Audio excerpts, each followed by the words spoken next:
We got 2 ducks. There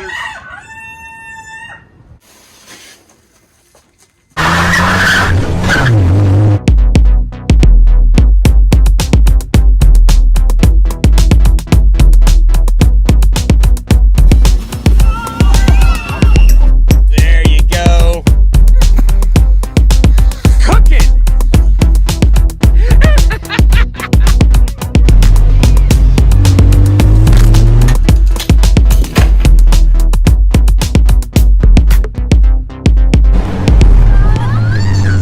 Welcome back to the channel. I'm Billy D, and this is, of course, Drink, Smoke, Build. Today, I am in... Can you guess? Can you guess what I originally built this room for? This is inside my shop. It is 8 foot long by 4 foot wide. And as you can probably tell from all of the lights, and this is really only half of them, this was originally my vegetative state room for my plants. This is where I would grow them out until they were ready to flower and then put them in the flower room or put them outside. Well, since I don't grow indoors anymore at all, 2 years ago, we switched this over to a brooding area. Brought the brooder in here, and this is where we keep chicks when we get them or when we hatch them. We have hatched several times. Actually, we've hatched twice in the last year, and this is the only one we have left from the second batch. We didn't have very good luck with the second batch. Only 2 hatched, and one ended up getting killed by the flock. This one we rescued before that happened. They had some issues with it being too humid when they were incubating, and so we didn't get very healthy chickens. But the first batch did really well, and we ended up selling those. So what we're going to do today is I'm going to go through, I'm going to clean all this crap up. We're going to vacuum everything out. We're going to wipe everything down. I mean, look at the layers of dust on everything in here. And we are going to completely refigure this to be a full-time brooder. So I'm going to put some sort of container on this side and one on this side, so we can actually have 2 different brooders for different birds, like ducks or turkeys in one, and then chickens in the other, or 2 different stage flocks. So like if they're a few weeks apart, we will put one on this side and one over here.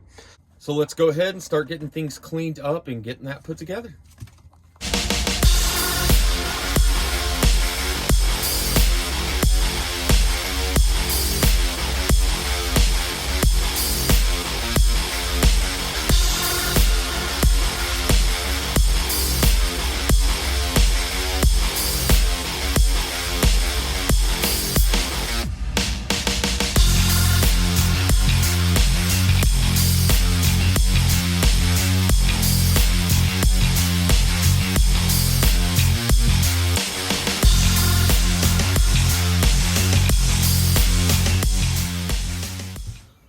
Okay, so we have taken out everything that was in here.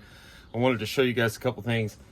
First, all of this dust is sawdust from the bedding that we use for the brooders. 2 years of that stuff has just collected in here, and it's not good for anybody. It's not good for us. It's not good for the chickens. So we're going to wet dust and completely clean this out. But we also have a problem with the floor from getting wet over and over. This is the only source of rot in this entire thing. Everything else is foam or plastic. So we're gonna pull up this floor and get something to replace it. Haven't exactly decided yet. More than likely gonna end up going with foam to go on top as well, not just underneath. So we're going to get this cleaned out and then make a trip to Lowe's and go pick up the supplies we need. Oh, also, this door over here is completely falling apart, so I'm going to build a new door. Going to use PVC pipe to frame it like I did the structure, and put foam on that. and then that will be insulated and be able to open and close depending on, you know, the weather. All right, so let's go ahead and get those things and get finished. Okay, so we have wiped it down completely, vacuumed it out completely. It is now completely clean from the top almost to the bottom. We have cleaned the bottom once already, but we're gonna have to go back through and probably mop a couple of times to get it completely clean. But did a really good job of getting all that dust off of everything. So we're nice and clean, and we're ready to run to the store and pick up the items we need to finish this project out. We picked up our box of chicks from the post office. We got 2 ducks. As you can see, there's one right there, and the other one is right there. And the rest are chickens, no turkeys. But super stoked. We are going to finish up the brooder room today and take them out and get them in there. Right now they're just inside staying warm since they're only 3 days old.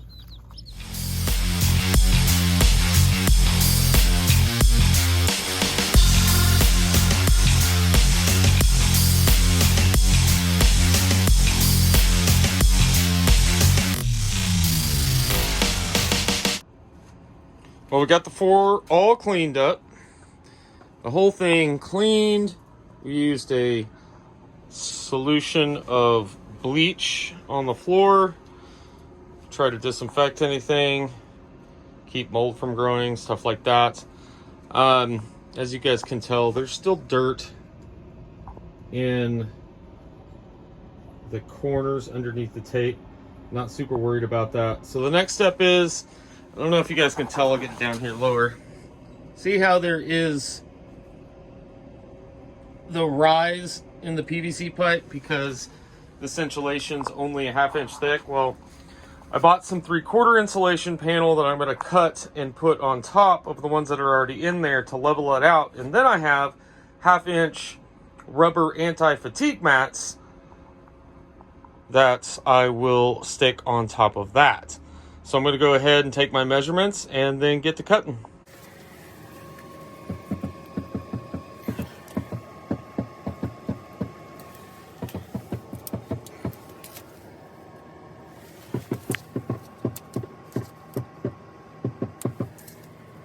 So it looks like we have 2 10-inch panels and all the rest are 12-inch.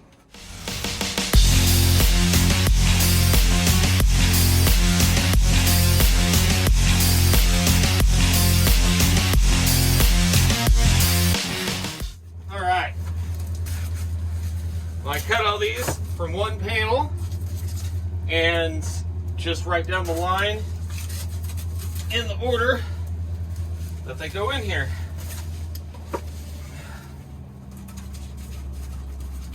Perfect fit.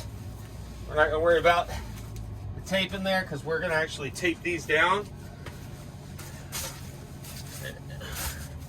10-inch panel. Oh yeah, nice fit. Oh, that 12-inch one might be a little wide.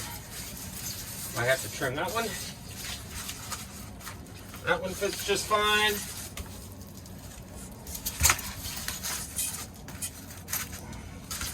That one needs a trim. Oh look, I have an extra panel. Did not realize I did that. That 10-inch panel fits just fine. Go ahead and take the heater out of here. Oh, it's nice and sweaty in here now.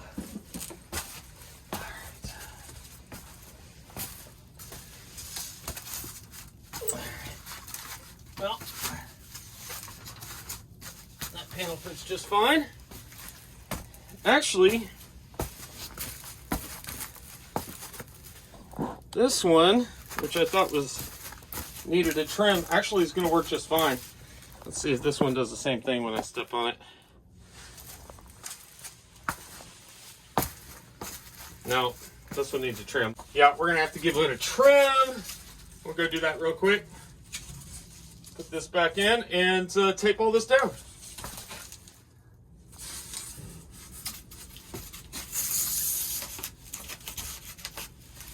There we go. Perfect. All right. How about the cheapest duct tape I could find at Harbor Freight? I know better, but oh well. This is not expected to be, you know, a permanent fixture. And this room that I built, I actually built it 4 years ago. I'm surprised it's lasted as long as it has. All right, let's get it taped in. Just gonna work my way down. Try to do nice big long strips.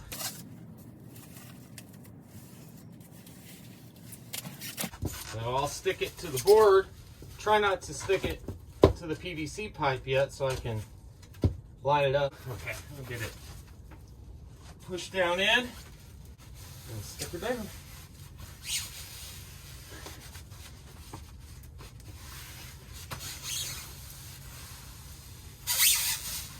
Ooh, some static electricity coming off that phone. All right, and we'll do the same thing here. Tape's not quite wide enough to hit both of them, so we will just do each individual panel. Get straight down to the PVC pipe. Oh, and this is working out perfect because the non-compressed foam is sticking about 1/4 inch above the PVC pipe, which means when it's compressed, stepped on, or has a brooder box or whatever on it, it's going to push it down a little level. And then with those anti-fatigue mats, rubber mats over the top of that, you shouldn't feel these PVC pipe at all anymore. Even when I had that wood panel in here, I still felt the PVC pipes, and plus it just was constantly, you know, rocking and whatnot. And I'm hoping that this will eliminate all of that. All right, I'm gonna put it on time lapse and put the rest of these panels in.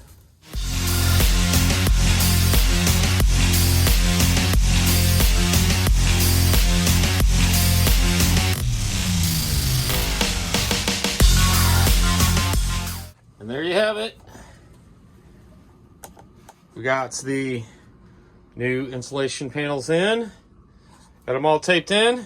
Now let's throw those foam panels down. All right, so these nifty foam panels were $10 for a pack of 4. And I think 8 will fit in here just fine. Hopefully they fit. Snap those together. Oh, look at that. Absolutely perfect. So pretty good deal, really. $2.50 a panel. That's not bad at all. All right, and then we got 4 more. Stick on the other side. Ooh, I hope it's not too long, but you know what? I can take those borders off, I think, and it'll help. Actually, I think I'll just take the borders off and link them in.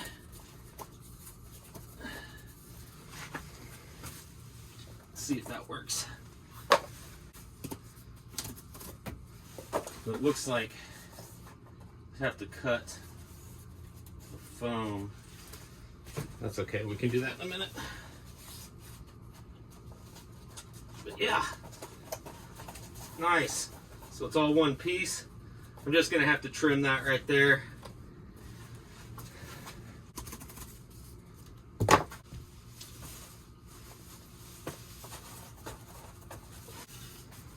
Alright, so the last 2 on here. I don't know if they're gonna fit in that space, so I may have to jam it into both walls. That side and that side. Yeah. I don't want to have to cut these. Alright, let's see. No, I don't think I'm going to be able to get it over. You know what? I'm not even going to mess with it. I'm not going to cut it. I'm not going to move it.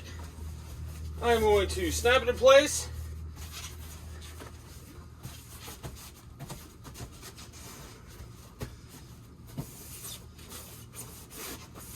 And we're just going to do that number for the time being. Put some weight on it. Eventually it'll just bend it into place. So there you have it, folks. We got the entire room wiped down, cleaned, added some insulation, and added the black rubber mat floor. Now we just got to throw our brooders and I think probably a shelf right there. And then, of course, my door is destroyed because I've used it so much and I never had a frame around it. It was just a foam panel. So I'm going to build a frame using those PVC pipe and then take the other panel I have and cut it to fit just like I did in the floor in the door. And then we'll tape the door as a hinge. That actually worked real well. That didn't come loose in the whole 4 years that it's been up there. And then we will use Velcro again to keep it closed. Okay, so now we are going to start working on the door frame. It needs to be 69 inches, 69 and a half inches long, and 32 inches wide. So my plan is to use these T's and use those to create some lateral rigidity to the door so that it doesn't flop. Had that problem in the past. So because we're adding these, there is 1 inch per connector that we have to account for. So 2 of those, and then the 90s at the end, which we also have to take an inch out for as well. So 4 on each side, so that's 4 inches that we need to take away. So we need to cut a 65.5 inch piece of pipe and then cut those to fit into the pieces, stick it together, and go hang it up. So I'm gonna put you guys on time lapse while I cut the pipe with the pipe cutters. With the pipe cutters, which honestly is not the fastest way to do it. A hacksaw is typically the way I like to do it, but of the like 10 hacksaws I own, I can't find any of them. Pretty typical for me. Anyway, get you guys on that time lapse.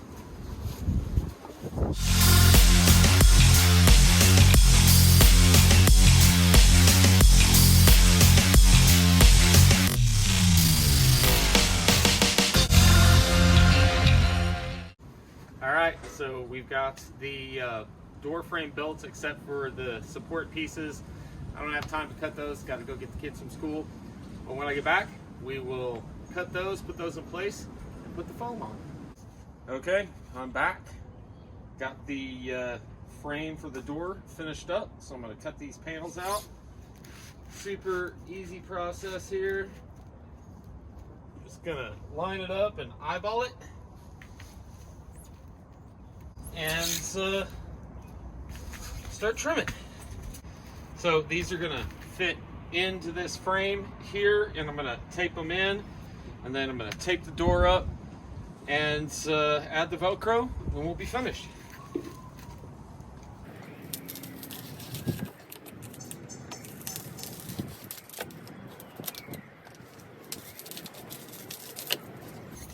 So you guys probably noticed I'm not getting the cleanest edges. I don't care because you're not going to see the edges.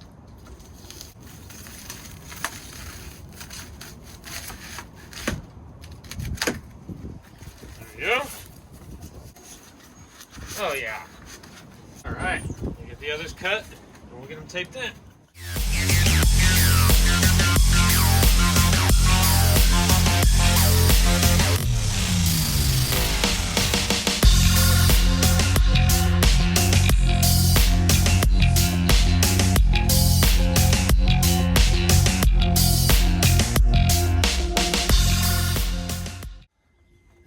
have it.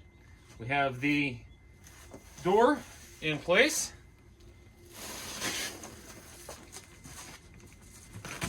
Lines up perfect.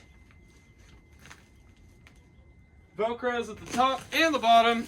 And then I got one last Velcro strip I need to run on the side here. Seals up good. Super quick. Well, maybe not super quick, but super easy and inexpensive way to make a door for tents, indoor chicken house, grow room, whatever. So that's finished. We got the chicks in there and a couple of ducks. Ooh, they're so cute looking. All right, you guys. That is going to do it for today's video. Thank you for watching. Don't forget, like this video if you like it, share it if you like it, and comment below if you have any questions about what I did today or suggestions on maybe how I could do it better. Thank you guys. Billy D, peacing on out of here. I'll see you in the next one.